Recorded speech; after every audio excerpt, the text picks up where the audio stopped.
누가복음 토파읽기 190회원입니다. 49절부터 56절까지에 해당하는 단락을 보겠습니다.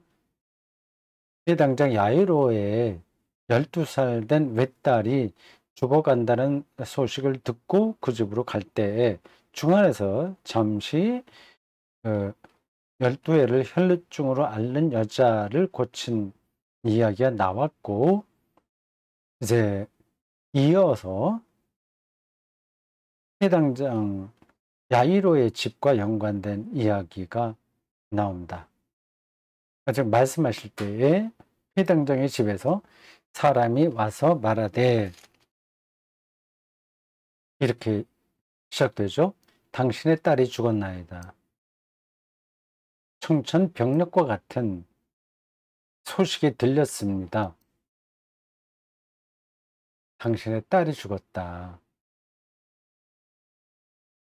야이로의 딸이 죽은 거죠. 야이로의 심정이 어떨지 상상이 갑니다.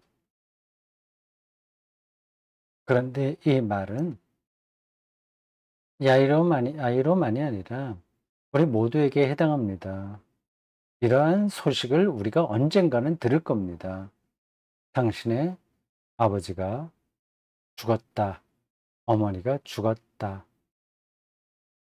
자식이 죽었다는 소식은 좀 드물기는 하죠. 없지는 않아요.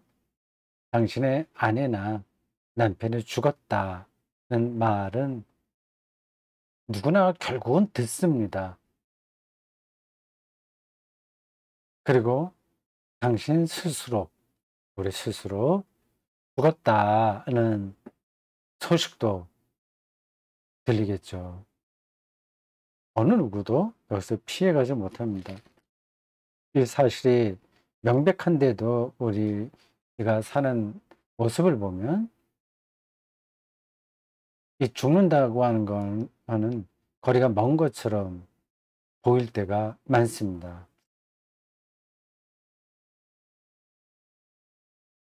당신의 딸이 죽었다는 말을 우리가 지금 듣는다면 뭐 자기 아내라도 좋고 남편도 좋고 아들이라도 좋아요. 그렇다면 그렇게 없는 말을 지어내면서까지 자기가 출세하려고 하겠습니까? 정적을 그렇게 제거하려고 하겠습니까? 선동하려고 하겠습니까?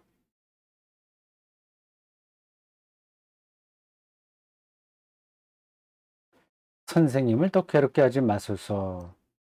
그런 말까지 들었습니다. 예수님께서 이렇게 말씀하시네요. 두려워하지 말고 믿기만 하라. 흔하게 우리가 들었던 말씀입니다. 두려워하지 말고 믿기만 하라. 이런 단계까지 들어가기가 쉽지 않습니다. 두려워할 일이 벌어졌는데 어떻게 두려워하지 않겠습니까?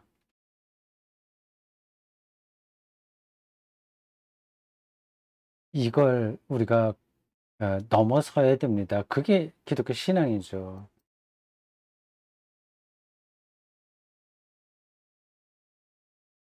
이런 대목에서 제가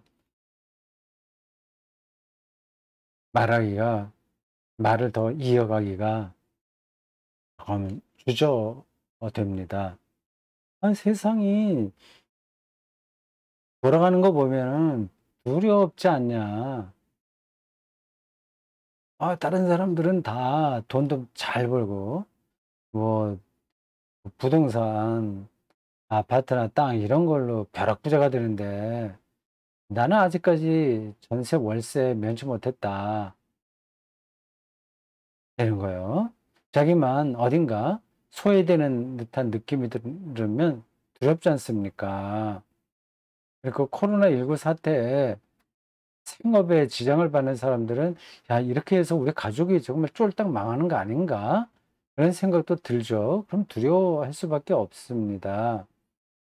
근데 그런 분들 앞에서 두려워하지 말고 그냥 믿기만 잘 해라.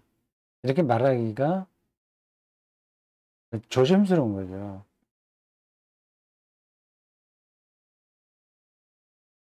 그래도 그런 말을 하지 않을 수가 없습니다. 이게 유일한 길이기 때문에 그렇습니다. 일이 잘 풀려서 두려워할 일이 내 인생에는 없을 거다 확신하는 사람들도 사실은 자기가 몰라서 그렇지 두려워할 일이 많습니다.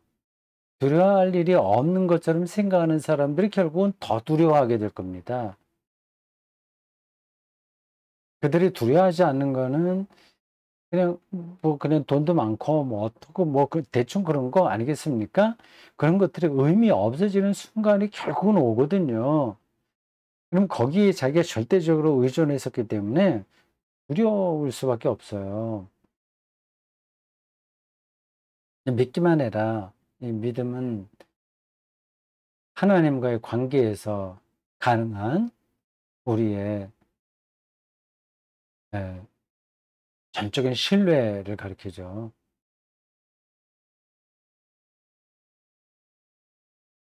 믿으면 딸이 구원 얻으리라.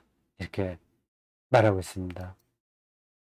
딸이 그렇게 돼 있죠. 50절에 딸이 구원을 얻으리라. 딸이 살아난다는 뜻입니다.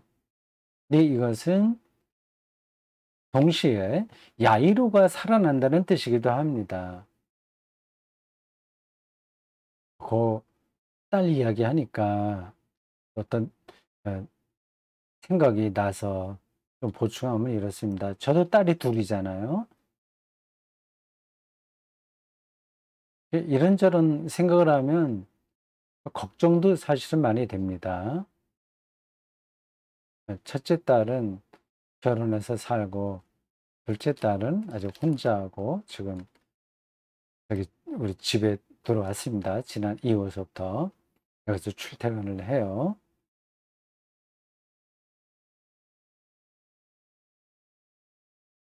45분 정도 출퇴근 이제 아침에 그렇게 가야 되고 저녁에 오고 하는데 자동차 전용도로에 차를 몰고 다니니까 운전 좀 조심해야 되는데 아, 제가 운전 습관, 딸의 운전 습관 알거든요.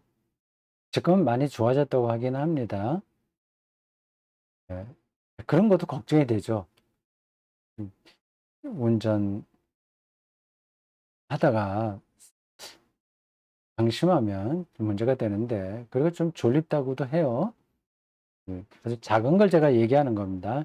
그러니까 걱정하지 않아도 될 만한 것까지 사람은 걱정하는 겁니다. 그게 두려워하게 되는 거예요.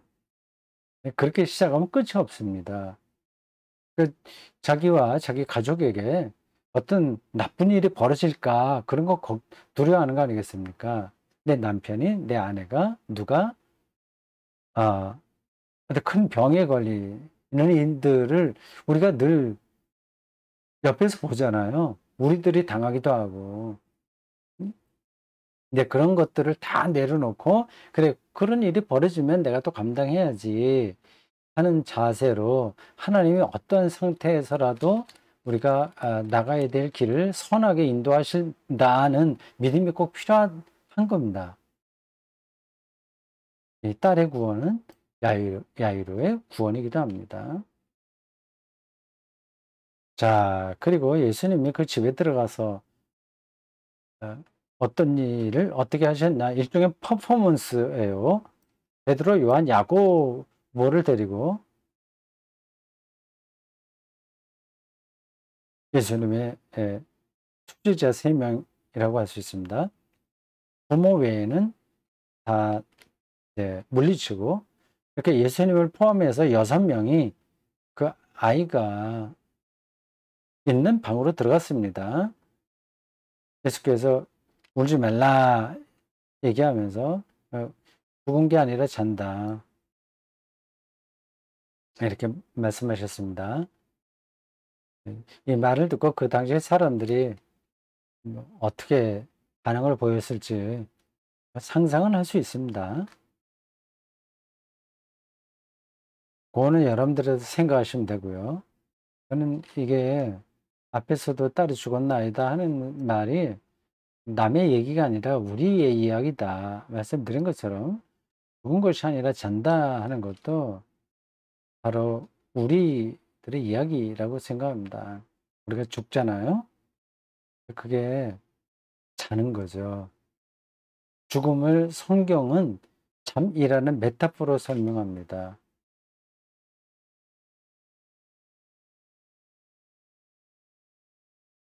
그게 무슨 뜻이냐, 그것도 생각을 하긴 해야 되는데, 여기서는 제가 생략하겠습니다. 앞에서도 언제 했을지 모르고, 또 앞으로 또 할 때가 오겠죠. 제가 이 누가복음 토파 읽기를 이제 조금 속도를 좀 내야 되겠어요. 지금까지 너무 늦은 것 같습니다. 단락단락을 조금 이렇게 좀 너무 머물지 말고 진도 나가려고 합니다. 죽은 것이 아니라 잔다, 잠이란 메타포, 이거를 우리가 어떻게 받아들여야 되냐 하는 문제. 제가 몰트만의 나는 영생을 믿는다라는 그 소책자를 강독할 때 느꼈던 것들하고 같이 연관해서 좀 말씀드려야 되는데 좀 길어요. 그냥 두겠습니다. 예수님이 아이의 손을 잡고서 아이야 일어나라 말씀하시다고 그러죠. 아이가 일어났다고 합니다. 이것도 앞에서 그 12해를 혈루증으로 앓는 여인에 대한 이야기를 에서 말씀드렸듯이 의학적으로 이게 옳으냐 그러냐 그런 질문은 여기서 아무 의미가 없습니다. 의학적인 거를 성경 기자들은 설명하려고 하는 게 아니라 영적인 이야기를 하는 겁니다. 예수님에 의해서 죽었다고 말할 수밖에 없는 상태가 떨어졌던 아이가 생명을 얻었다고 하는 겁니다. 우리는 그걸 진리라고 믿죠. 그러니까 신앙적인 차원에서 진리이지 이게 의학적인 면에서 진리는 아닙니다. 이 아이가 실제로 죽지는 않았으나 가사 상태에 떨어져 있다가 예수님이 그를 거기서 깨운 것일 수도 있고요. 그 당시에는 사람들이 진짜 죽은 거하고 그렇지 않은 것 차이를 또 잘 몰랐죠. 거의 죽은 듯이 있는 상태를 죽었다 이렇게 말할 수도 있는 겁니다. 자, 여기서 중요한 건 놀랐다.